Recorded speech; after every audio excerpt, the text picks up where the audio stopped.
नमस्कार दोस्तों, आज की इस पौराणिक कथा में हम आपको बता रहे हैं कि एक सर्प ने बताया कि चाहे कितने भी गहरी यारी या दोस्ती हो, लेकिन इन तीन लोग हमेशा धोखा जरूर देते हैं। तो लिए दोस्तों, यह तीन लोग कौन से हैं, हम उनके बारे में जानते हैं।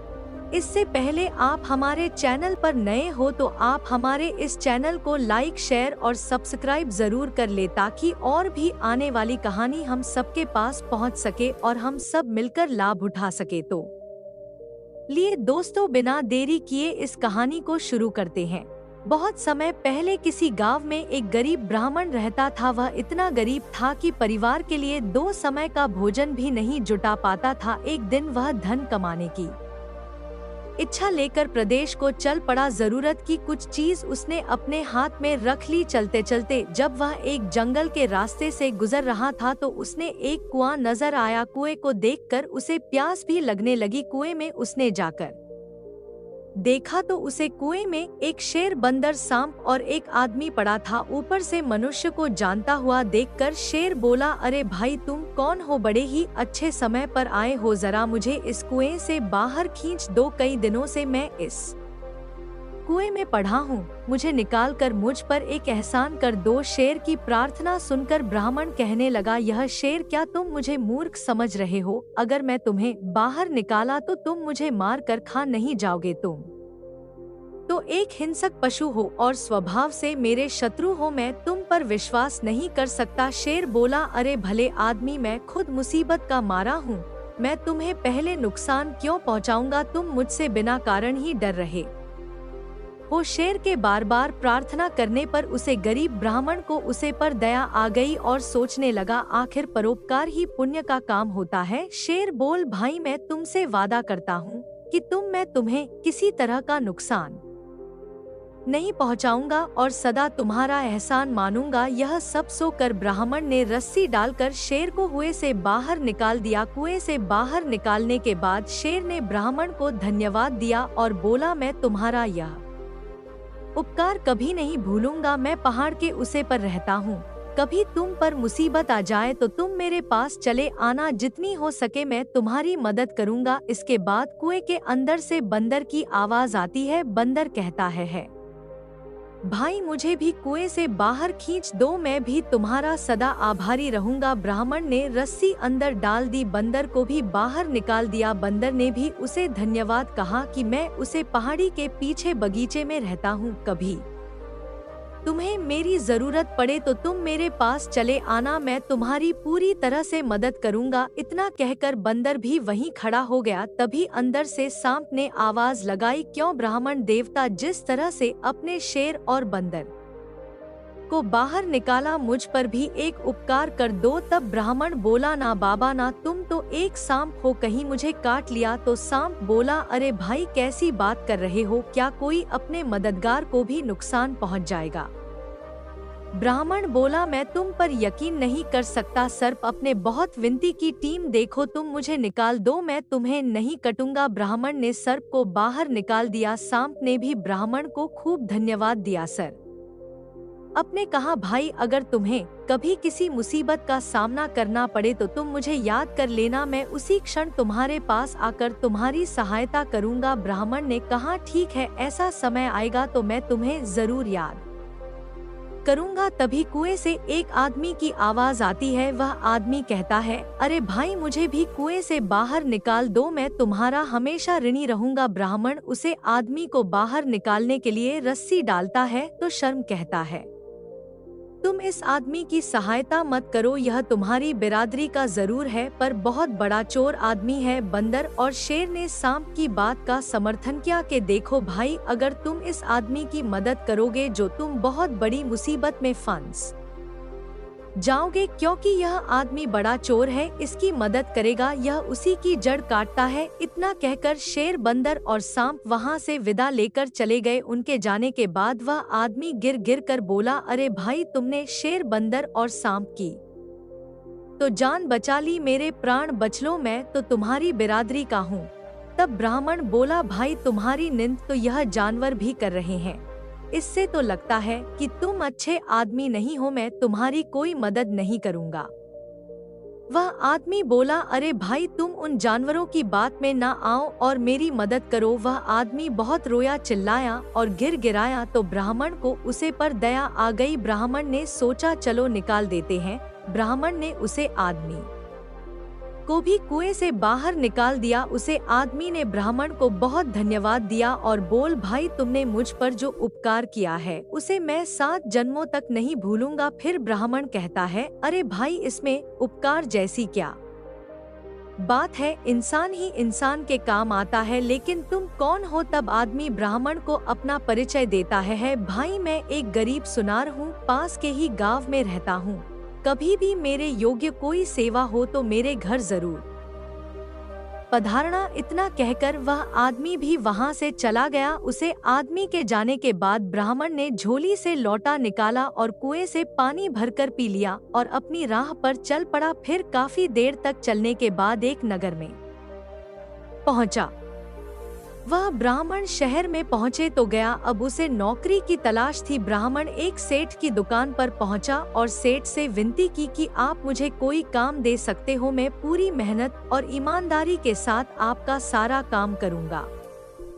उसे सेठ जी ने कहा, भाई मेरे पास कोई खाली जगह नहीं है, तुम कोई दूसरी जगह है देखो। ब्राह्मण निराश होकर वहां से लौट गया। उसके बाद ब्राह्मण ने नौकरी के लिए खूब भाग दौड़ की, लेकिन उसकी तकदीर ही उसका साथ नहीं दिया। तो ब्राह्मण सोचने लगा, अब मैं अपनी बीवी बच्चों के सामने क्या मुंह लेकर जाऊंगा? तुम जैसे बदनसीब को अभी आत्महत्या करना ही ठीक है। इस तरह हताश होकर ब्राह्मण आत्महत्या करने की सोचने लगा, लेकिन तभी उसे शेर, बंदर, सांप और सुन्नार के वचनों की याद आई और उसने सोचा क्यों ना एक बार इन्हें भी आजमा के देख लिया जाए, शायद वह मेरी कुछ मदद कर सके। वह ब्राह्मण आत्महत्या का विचार छोड़कर इसने सबसे पहले बंदर के पास पहुंचा। बंदर ने दिल खोलकर उसका स्वागत किया और खूब जंगल से तोड़कर मीठे मीठे फल खिलाए। बंदर ने कहा, तुम कभी भी मेरे घर चले आना, यहाँ हमेशा तुम्हारा स्वागत होगा। ब्राह्मण ने बंदर से कहा है, बंदर भाई मैं जंगल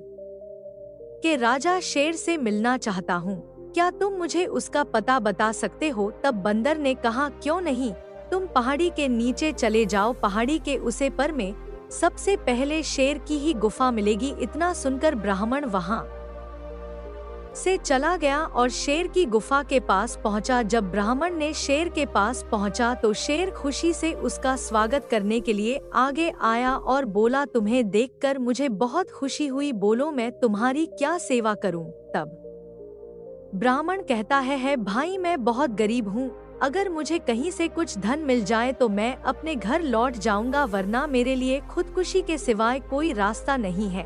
इतने निराश ना हो मित्र, तुम यहीं ठहरो, मैं अभी आता हूँ। इतना कहकर शेर अपनी गुफा में चला गया। जब शेर गुफा से बाहर निकाला तो उसके मुंह में सोने का सुंदर रत्न जड़ित हार था। वह हर ब्राह्मण को देते हुए कहा, को मित्र इस हार को बेचकर तुम्हें अच्छे पैसे मिल जाएंगे, तुम्हारी सारी गरीबी दूर हो जाएगी। शहर से वह हर लेकर ब्राह्मण ने उसे धन्यवाद दिया और कहा कि सचमुच तुमने अपना वचन निभाया। इतना कहकर ब्राह्मण ने हर उठाकर शेर से विद्यालय वापस लौटते समय ब्राह्मण का मन खुशी से खुल नहीं समा रहा था। आखिरकार उसकी यात्रा सफल हो गई थी। इस हार को अच्छे दामों में बेचकर मेरे घर लौट जाऊंगा, मुझे वापस घर आते देखकर मेरी बीवी और बच्चे बहुत खुशी होगी। हार की बिक्री से खूब सारा धन मिलेगा, अब हम सुख दिन बिताएंगे। ब्राह्मण सोता हुआ चला जा रहा था, फिर सोने लगा कि मैं इस हार को बेचूं तो कहाँ बेचूं। अचानक उसे सुनार भाई की याद आई जिसे उसने कुएं से निकला था। सोने लगा, मैंने उसकी जान बचाई थी, वह इस मामले में मेरी सहायता जरूर करेगा। ब्राह्मण ने सुनार की मदद लेने का निश्चय लिया। वह ब्राह्मण सीधा सुनार के घर पहुंच गया। सुनार ने देखा तो उसका दिल खुश हो गया और कहा, मित्र कैसे आना हुआ?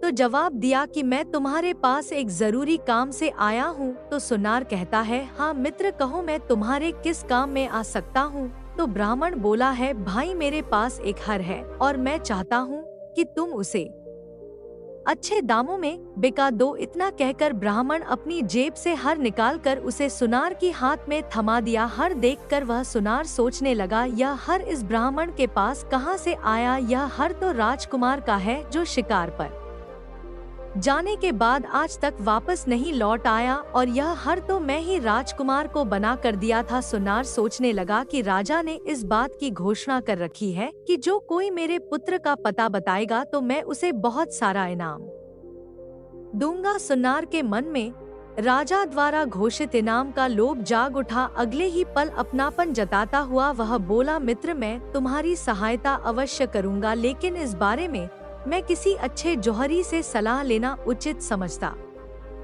हूँ ताकि तुम्हें अच्छे पैसे मिल सके। इतना कहकर सुनार उसे हर को लेकर अपनी जेब में रख लिया और बाहर जाने के लिए तैयार होने लगा। और उसने कहा, कुछ देर तुम यहीं ठहरो, यहीं पर आराम करो, मैं तब तक जौहरी से मिलकर आता हूँ। ब्राह्मण बोला, ठीक है दोस्त, मैं यहीं बैठता हूँ।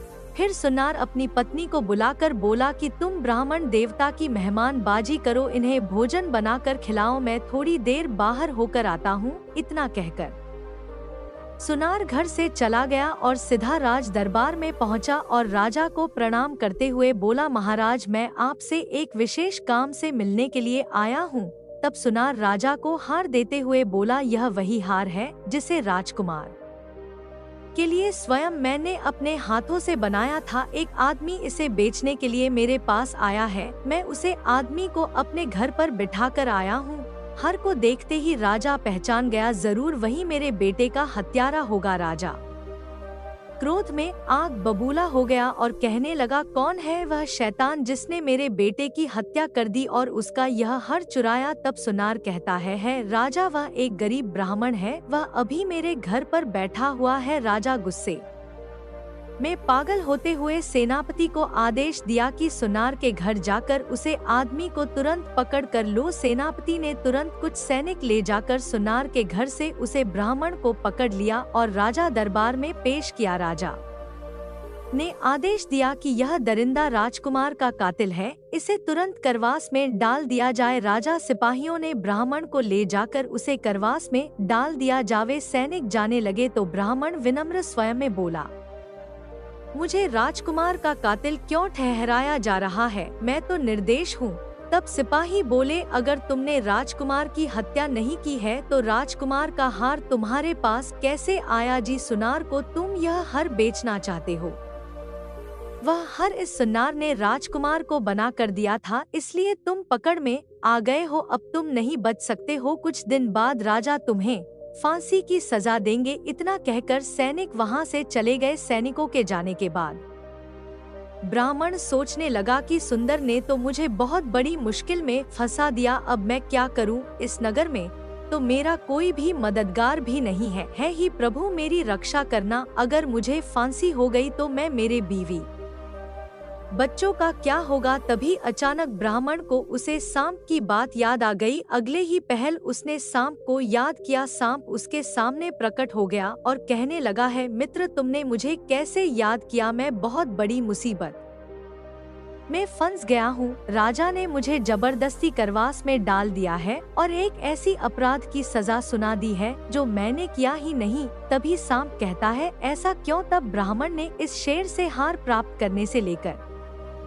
गिरफ्तार होने तक का सारा किस्सा उसे सांप को सुन डाला और करुण स्वर में बोला, मित्र, अब तुम मुझे बचा लो। तुमने मुझसे कहा था कि मुसीबत के समय में तुम मेरे काम आओगे, अब तो मेरी जान जाने वाली है, इससे बड़ी और मेरी मुसीबत क्या आएगी? तब सांप कहता है, दोस्त, मैं तुमसे पहले ही कहा था कि उसे गुण कर आदमी की सहायता मत करो, वह तुम्हारे लिए मुसीबत बन सकता है। कहते हैं, जो धन का अत्यंत लालची हो और पूर्व का बैरी हो और अनेक स्त्री और पुरुषों में मन लगाने वाला हो, चाहे स्त्री हो या पुरुष, इसे चाहे कितने भी गहरी यारी हो, यह तीन लोग हमेशा ही धोखा देते हैं। इन पर कभी आंख बंद कर विश्वास नहीं करना चाहिए। सांप बोला, तुमने मुझे याद किया है तो मैं तुम्हारी सहायता अवश्य करूंगा। मुझे एक उपाय सजा है, मैं चुपके से महारानी के कमरे में जाकर उसे डस लेता हूँ। मेरे जहर से महारानी बेहोश हो जाएगी, फिर चाहे कोई कितना ही पर्यटन कर ले वह होश मैं नहीं आ सकती।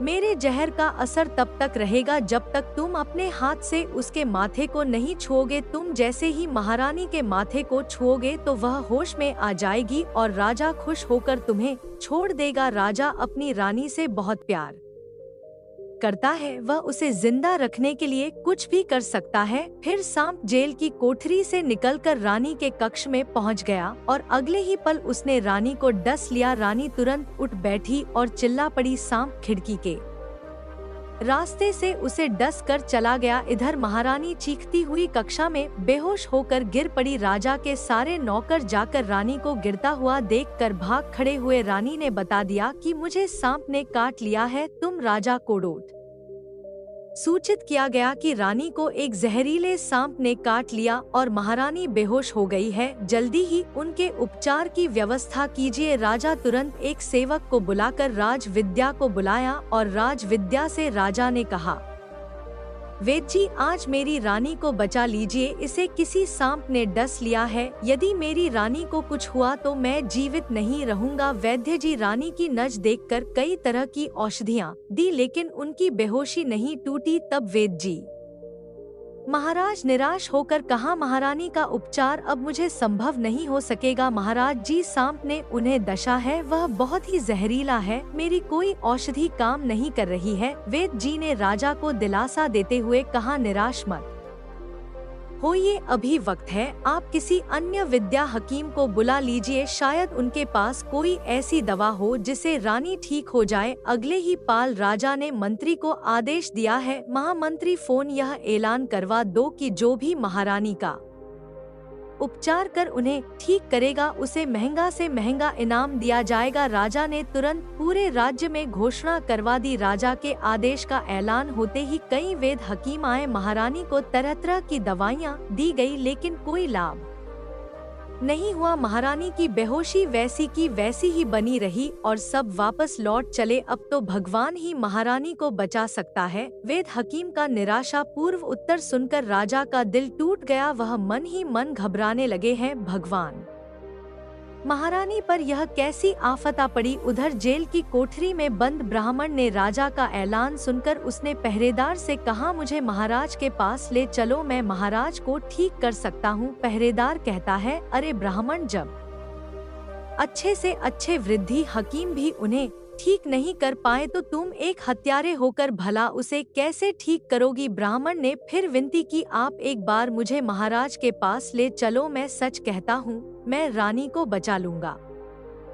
पहरेदार ने यह खबर राजा को दी। राजा ने तुरंत ब्राह्मण को अपने पास बुला लिया और राजा ने कहा है, ब्राह्मण, अब शिखर मेरी रानी को जहर से मुक्त कर दो। अगर तुम मेरी रानी को नहीं बचा सके तो मैं तुम्हारा सर कटवा दूंगा। ब्राह्मण ने कहा, ठीक है राजा, मुझे मंजूर है। ब्राह्मण के विश्वास दिलाने पर राजा ब्राह्मण को रानी के महल में पहुंचा दिया। ब्राह्मण ने आस्था से अपना हाथ रानी के माथे पर रख दिया। माथे पर हाथ रखते ही रानी बिस्तर से उठ बैठी, उसके बदन का नीलापन गायब हो गया, चेहरे पहले जैसा ही चमकने लगा। राजा ने कहा, महारानी, आप इस ब्राह्मण की कृपा से जीवित हुई है। फिर महाराज ने रानी के जीवित होने की खुशी में ब्राह्मण कोडोट क्षमा कर दिया और ब्राह्मण से इस जहर की असलियत के बारे में पूछा तो ब्राह्मण ने पूरी बात स्पष्ट रूप से बता दी। राजा ने ब्राह्मण को खूब धन दौलत देकर उसने राज्य से विदा किया और उसे दुष्ट पापी लालची सुनार को बुलाकर उसे जेल में डलवा दिया। आता है, यह थी एक ब्राह्मण और एक लालची पापी सुनार की कहानी। आता है, उम्मीद है कि आपको हमारी यह कहानी अच्छी लगी हो तो हमारे इस चैनल को लाइक, शेयर और सब्सक्राइब जरूर कर ले। धन्यवाद दोस्तों।